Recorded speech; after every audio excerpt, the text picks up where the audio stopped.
Yo, what's up? Welcome to Road to Jesus Ministry. Today we're going to be covering the topic 666 and what is the actual meaning of it, because there's a lot of speculation inside and outside the churches of what this means. Whether it's, some people think it's like the shot, right? Some people think it's like an engraving on the actual microchip, which is part of the mark of the beast system. Some people think it's an imprint, an actual 666 number on a man, because the Bible talks about it. It's the number of a man, right? So what I'm going to do is briefly cover first the verses that where this is talked about in the Bible, and then we're going to cover and show how the Vatican, along with these other global institutions, okay, and global powers, have been working together for many decades to get us to this point of time for the mark of the beast system, and aka the 666 number. Okay, so stick with me till the end, because it might not seem relevant as I start, but as we go through it, you're going to kind of see everything kind of combined together, and see, like I said, how the Vatican and these global powers have been working behind the scenes to prepare this end times government that will have authority, like the Bible talks about, that will wear down the saints, that will establish new laws and regulations and things of that sort. So like I said, stick with me through the end, and I promise everything will make sense. So let's get right to it. Revelation 13:16-18. Also, it causes all, both small and great, both rich and poor, both free and slave, to be marked on the right hand or the forehead, so that no one can buy or sell unless it has the mark, that is, the name of the beast or the number of its name. This calls for wisdom. Let the one who has understanding calculate the number of the beast, for it's the number of a man, and his number is 666. So we clearly see here that the number 666 is going to be the number of a man, okay? And he will have basically the power to create this new guidelines where you must receive the mark in order to basically function in society, in order to buy or sell things. Revelation 14:9-12.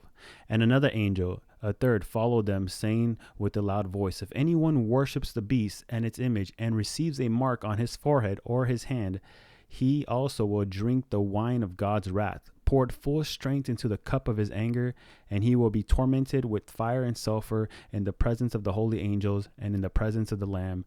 And the smoke of the torment goes up forever and ever. And they have no rest day or night, these worshippers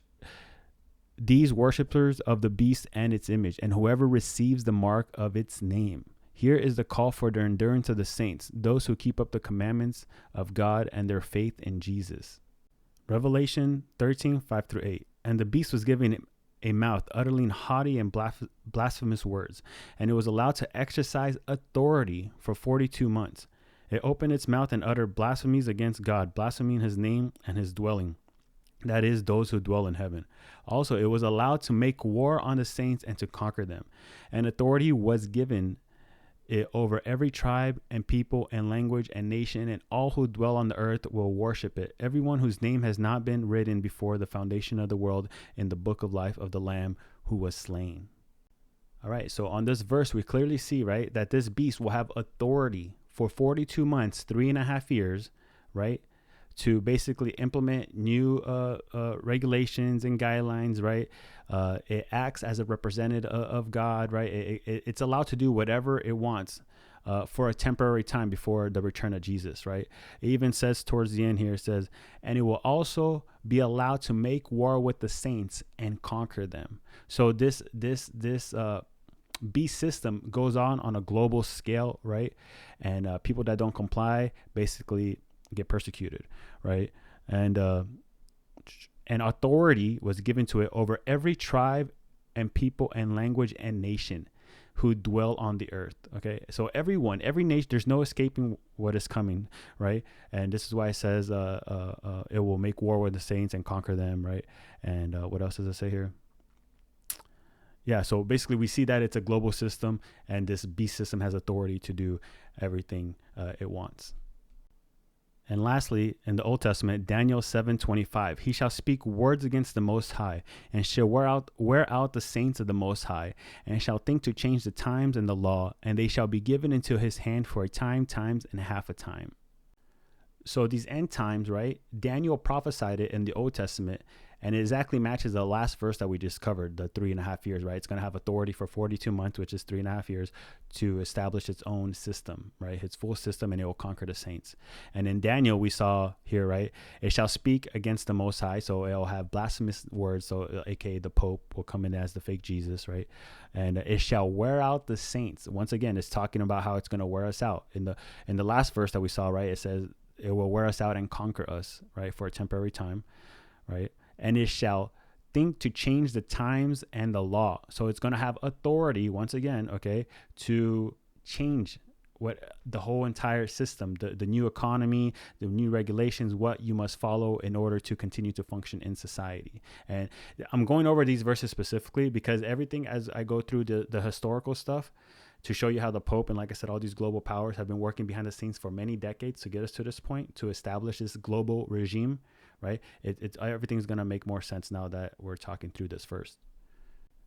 And before we get further in, I want to bring clarity on what the name means in the Bible. The word in Greek isn't meaning our modern English definition of name. As we see in the Strong's Concordance at the top of the red circled areas, we see that it takes us to 3686. When we click it, then it shows us a definition, which clearly states authority. So it can mean name or authority. In this case, it's specifically stating that the authority of the beast system.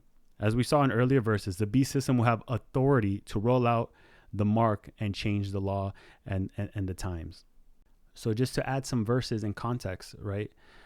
Biblical and just examples, right? When someone says stop in the name of Jesus, stop in the name of the King, stop in the name of love, right? Stop in what else did I have other examples, right? Stop in the name of the law, right? All these things is not the actual saying the name, right? It's the authority of the law, the authority of Jesus, the authority of the King.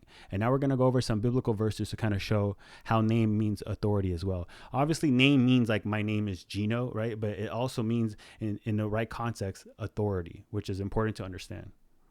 Just like we see in Revelations 19:16, and he hath on his vesture and on his thigh a name written, King of Kings and Lord of Lords. So here, King of Kings and Lord of Lords, it's showing his authority. He has more authority and power over any king or any lord. Also in John 5:43, and I come in my Father's name, and ye receive me not. If another shall come in his own name, him ye will receive. So when Jesus says, I come in my Father's name, he means he comes in the authority of his Father, right?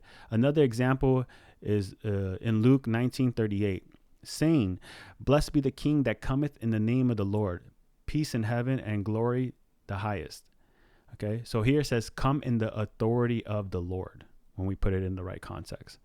And then lastly, when we see in Revelations 13:17, and that no man might buy or sell, save he that had the mark, or the name of the beast, or the number of his name. Here it's meaning that you can't buy or sell unless you are under the authority of the beast and his regime. It's saying unless you are in the authority of the beast or his regime having the mark, you won't be able to buy or sell. And his authority is 666, which is the number of a man. So now that we put everything in context, let's get right to it. The true meaning of 666 is the seat number of the European Union Parliament that will have a special regime status over Jerusalem in the near future. He will sit in the number 666 and will have authority to set rules and regulations over that region. The Pope plays a very important role in this, and it is a key speaker in the EU. The Pope and many important global organizations have been playing very strategically over many decades to get us to this vital point of being able to have governmental control over Jerusalem and the beast system with new laws and regulations.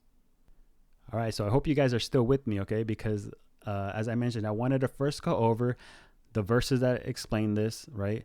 Then I wanted to explain what name actually means, which we now know it's authority. And it can also mean name, but in this context, it means authority, right?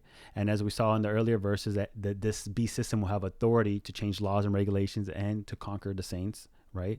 And then I wanted to just get right to it and show you that the 666 number is going to be a seat in the EU Parliament that's going to have a special governmental control in Jerusalem area, which then will have a greater impact in the entire world because Jerusalem is like the key to everything. This is why the Pope and other people are fighting to get power in that region.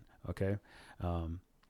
So now we're going to just cover, all right, like I said, stick with me because we're going to cover now key things that have occurred in this past century. It's mainly 4 things. We're going to cover the United Nations, the EU, the Middle East Quartet, and maybe and another movement. I forgot what it was, but okay. But once we cover all these 4 things, you're going to see how everything ties together to how the EU Parliament and the Pope are going to fulfill and get access to this to be able to create the special regime, because they create the problem, right? And then they come in as the hero and offer a solution. So what we've seen this past century is them creating massive problems and issues on purpose in order that they could come in as the hero at the proper time to fully take over the Jerusalem area and turn it into their own special regime. The European Union is made up of 27 countries with a single currency, the euro.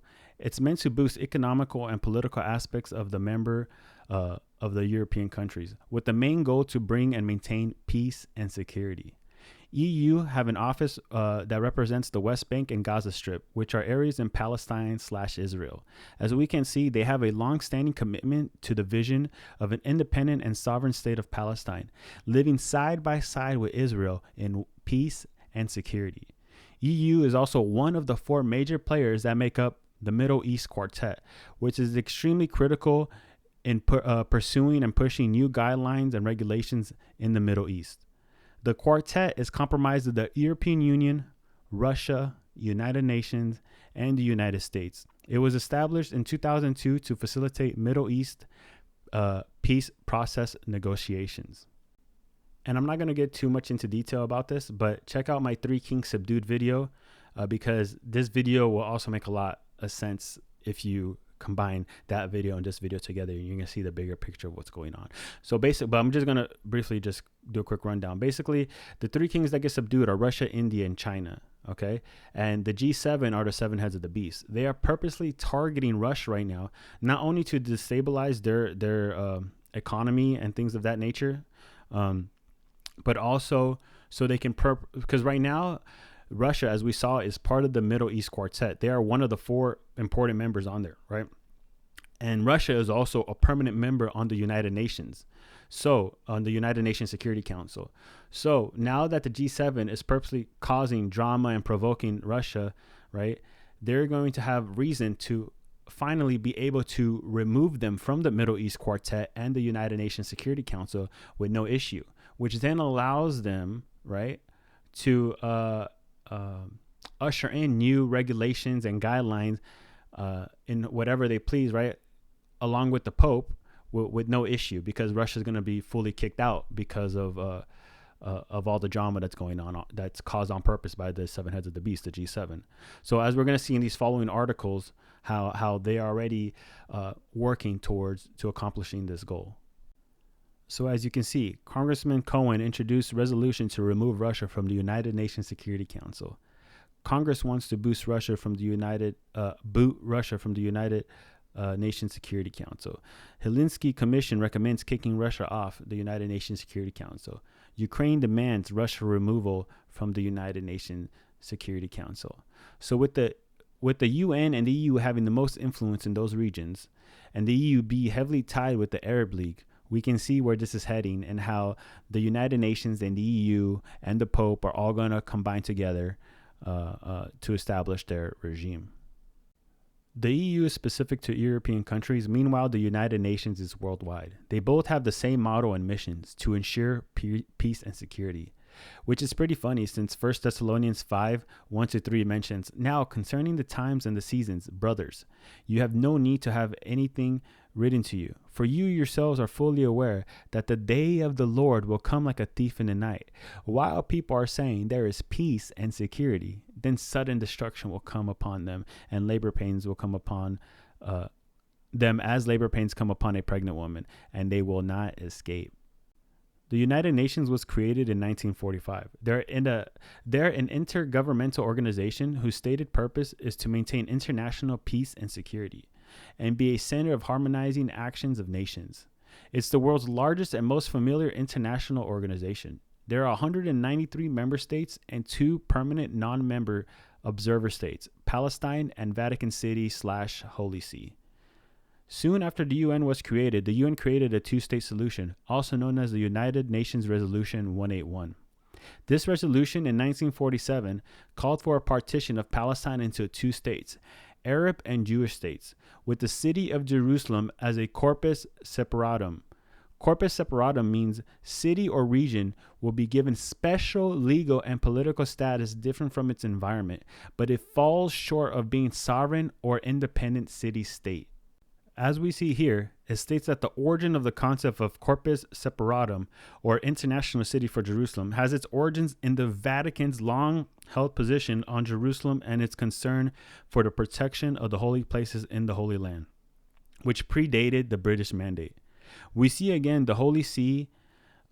Pope Pius was among the first to support the proposal in 1949, and later also supported by multiple papacies afterwards. As we see here, it states that the origin of the concept of corpus separatum, or international city for Jerusalem, has its origins in the Vatican's long-held position on Jerusalem and its concern for the protection of the holy places in the Holy Land, which predates the British Mandate. So the Pope and them have been wanting to control Jerusalem even before the 1900s, right? And then we see right here, what else does it say? We see again the Holy See. Pope Pius was among the first to support the proposal in 1949 and later also pushed by multiple papacies after. So we clearly see them always supporting, not only throughout all of the 1900s, through all these government institutions, but even way beforehand. Also, others on board in ensuring this two-state solution stays alive include basically every country. Every major global power is basically on board with this. The BRICS system is kind of not on board, which is once again is why they want to kick out Russia and why they're escalating things against the BRICS system, right? But just some articles to kind of show you how many people are in support, right? Let's just go through some of them. Pope affirms support for the two-state solution to Israel-Palestinian conflict. You got the UN stating that all parties must act now to lower tensions and protect the two-state solution. You got the people in Egypt also confirming to keep the two-state solution alive. You have Obama saying that we must keep the two-state solution alive. You got Biden working to keep the two-state solution alive. You got the Palestinian official saying the full United Nations membership is the best way to keep the two-state solutions alive. You got the Pope calling for free access to Jerusalem holy sites. You got the Pope appealing for peace in Jerusalem. And lastly, you can see the two-state solution has strong international support from the United Nations and the European Union. As stated on the slide, the United Nations have never revoked the Resolution 181, which continues to be the official position that Jerusalem should be placed under a special international regime. And it states that the European Union section that the EU continues to support internationalization of Jerusalem in accordance with the 147 United Nations Partition Plan and regards Jerusalem as having the status of corpus separatum. So once again, we're just going to do a quick recap, okay? And then I'm going to go over just a few more historical things because they do tie into all of this, right? So we're going to just continue to go a little bit more backwards in time and then kind of condense everything together so everything makes sense. But so far we saw, right, the establishment of the United Nations. We saw them create the two-state solution. We saw that the European Union plays an important role in this as well as the United Nations, right? And we see how the European Union is connected with the Arab League, okay? And how we see how the Middle East Quartet and the United Nations, as well as the Pope, have been wanting to control Jerusalem for a long time, right? And how they they all agree that Jerusalem needs to be a special regime status, like a separate entity, not a state, not whatever, just its own separate governmental agency controlled by them. Because as we're going to see here, right, they're going to say that there's too much division and stuff between the Arabs and the Jews. There will never be any peace between them unless we come in and help them, right? And So this is why they're purposely creating constant tension between the Jews and the Arabs, especially in that region. Like I said, so they could come in as the hero, right? They create the problem, then they create the solution. So now we're going to see how this problem got created that allowed the United Nations and the Pope and the EU to get to this point and be so close to establishing this regime. From about 1517 to 1917, the Ottoman Empire, aka the Turks, ruled most of the Palestinian region. When World War I ended in 1918, the British took control of Palestine and created a Mandate for Palestine, which required Britain to put into effect the Balfour Declaration. The Balfour Declaration was a public statement issued by the British government in 1917 during the First World War that was announcing its support for the establishment of the national home for the Jewish people in Palestine. The Mandate for Palestine was a League of Nations mandate that was signed off in 1922 for the British administration of the territories of the Palestinian and Transjordan area. The mandate then required Britain to put into effect the Balfour Declaration's national home for the Jewish people, alongside the Palestinian Arabs. League of Nations was the first worldwide intergovernmental organization created to maintain world peace. It was created in 1920. It was founded by the Paris Peace Conference that ended the First World War. League of Nations ceased operations in 1946, but it was simply renamed and relocated into the United Nations. So basically, the United Nations is the League of Nations, but it's a lot more powerful now. You have the League of Nations formed the same time World War I ended. You have the United Nations, similar time frame that World War II ended. And as you can see, once again, they create the problem, then they come in as the hero and create the solution. The British controlled Palestine for almost 3 decades, overseeing a succession of protests, riots, and revolts between the Jewish and Palestinian Arab communities.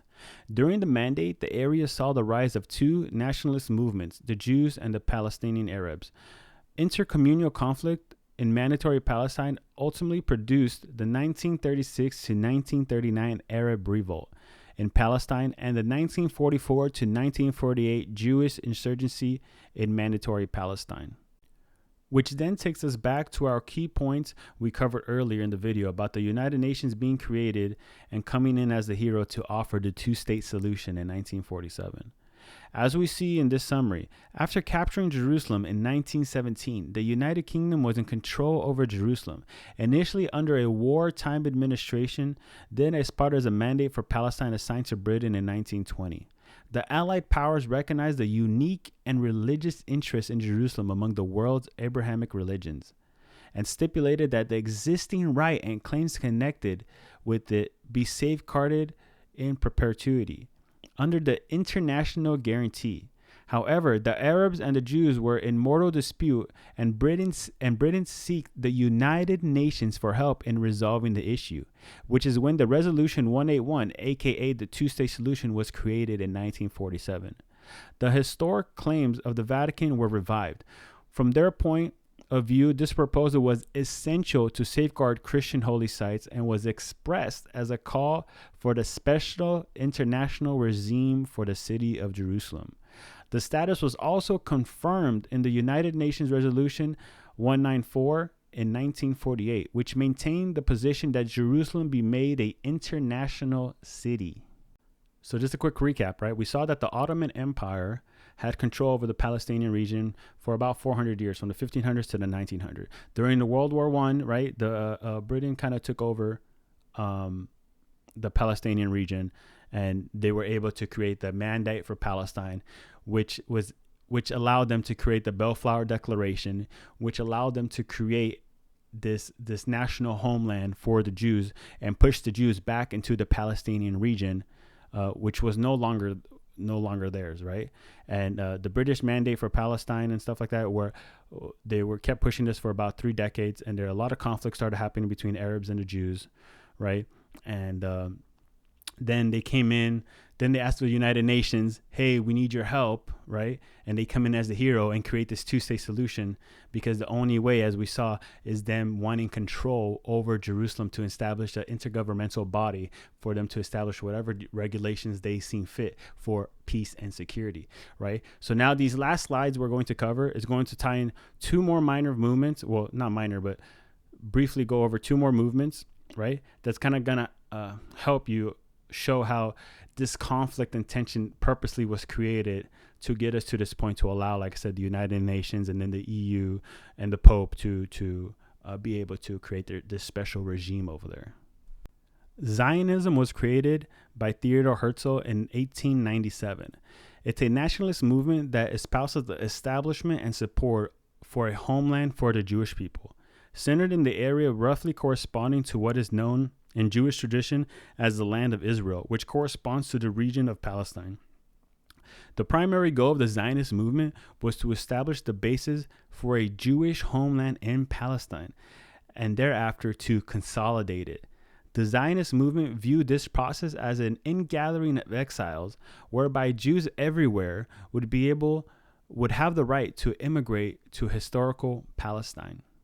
So the reason I added this movement into it, right, is because they play a major role. They were created by Theodor Herzl in 1897, right? They purposely worked with governmental agencies, with the League of Nations and the Bellflower Declarations, they all had the same purpose of what? To push Jews into the Palestinian region and to establish their own homeland again, right? So, and then later we're going to see how the Zionists worked with the Havar Agreement and also worked with the United Nations, and like I said, continue to push this agenda to create this division between Arabs and Jews in that region. We see that since 2013, the state of Israel has been condemned in 45 resolutions by the United Nations. And with the United Nations Resolution 2334 that was passed in 2016, Israel just continues to build up their violations. As stated on the bottom, the resolution states that Israel's settlement activity constitutes a flagrant violation of international law and demands Israel to stop. And as you can see, in 2020, the United Nations issued another warning to Israel that annexing will cause grievous harm to the two-state solution. So we see, right, that the Zionist movement has been, since its inception in 1897, right, has the same goal as the League of Nations and the Bellflower Declaration, along with the British Palestine Mandate, along with the United Nations, and the Zionist movement have still been helping them behind the scenes and purposely aggravating the Muslim world and provoking them and getting Israel to continue to get all these violations, right? And because, like I said, the more conflict and tension there is, the better it is for the United Nations and the European Union and the UN because and the Pope, because they will be able to establish, like I said, this special regime, which is the beast system, right, which allows them to fully take control of Jerusalem area. And once again, as we saw, everyone that has global powers that's important is tied into this and agrees on this special regime. Whether it's the Pope, the EU, or the UN, they're all on board with this, and they're all pushing towards the same goal. And now with the help of Zionists, right, they can fulfill this, right? Because it's constant drama. Once again, they create the problem, then they come in and offer the solution. So this is why we see Orthodox Jews, which are the Haredim, like true authentic Jews, go against Zionism because they agree that they shouldn't be there, that they shouldn't exist, right? That they're against it, right? And to get out of Palestine, as we see in these clips here. And lastly, another major component that was able to speed all of this up in the 1900s was the Havar Agreement. In 1933, the Havar Agreement was signed as an agreement between Nazi Germany and the Zionist German Jews. This agreement enabled Jews fleeing persecution under the new Nazi regime to transfer their assets to British Mandatory Palestine. Then, in the start of World War II in 1939, Jews were purposely targeted to apply more pressure and persecution, to then easily force them into the Palestinian region. There are obviously several reasons and intentions why World War II happened, but specifically targeting Jews and then creating a solution to push them into Palestine was one of the key reasons. So that is it for this video, and let's just do one last recap, right? To, like I said, condense everything, even though it might sound redundant. Like I said, these are kind of important. It's kind of a lot of historical stuff mixed with Bible verses and stuff like that. And like I said, I kind of present information in a different way than what is usually presented from what I've seen in other YouTube videos. I don't make endless videos. I just kind of make them as the Lord leads me. And so I just found it important to cover the 666 topic and what it actually means, and put it all into context so you have a better understanding. And like I said, it was important for me to tie in all these historical events and these global powers, as well as the Pope, to help you understand how they've been working for so many decades to create all these problems in order to come in and offer the solution, which is going to lead them to take over and establish the special regime status in Jerusalem that will allow them to create any guidelines that they seem fit for peace and security. Okay. And just to say, like, people, I don't know, there's different levels of wokeness, right? I don't know. Some people are barely digging into the truth rabbit holes, right? And some people are very deep into all the truth rabbit holes, right?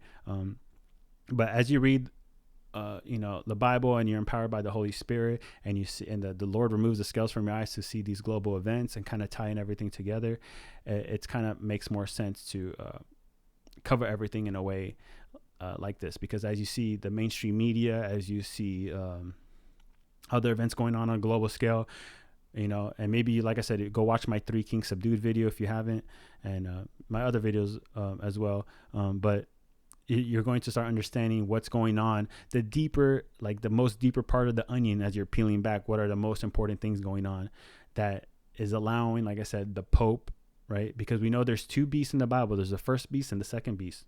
Okay. The first beast is the Mahdi, which is the Islamic leader. Okay. And the Pope is the second beast, aka the false prophet, that exalts the first beast. Okay. Which means he's going to give the first beast all the authority that he wants to. And he's going to use basically Islam as his sword and Islam is kind of spread everywhere, right? And this is why we see the worshiping of the beast and things of that nature. And because it's stemming off the same Babylonian religion when they created the golden statue, right? And people had to bow down and worship the beast. Same thing is going to occur. A lot of things that are in the Old Testament are foreshadowed, right, into the New Testament. And so, like I said, hopefully understanding the deeper purposes of these global powers, they are not there to create peace and security. Like I said, because the League of Nations was created over 100 years ago, right? And the United Nations was created, and that has been their goal. And since their inception, right, there has been no peace, right, or security. You would think that if a governmental power, right, that are created and tied in with many, many countries for peace and security, that we have no more war. But in reality, when you look at all the wars that has happened the past century, it has been crazy amounts, and it has not gotten better. So it just kind of, hopefully that putting that in perspective kind of helps you understand that there's a more wicked, satanic agenda going on that's pushing all of this. And like I said, the Pope is the head honcho of all these, of the entire umbrella of these wicked people, right? The Pope is in charge. And anyways, kind of long, but I hope this video has been a blessing to you, and keep spreading truth and planting seeds, and we'll see what video I make next. Peace.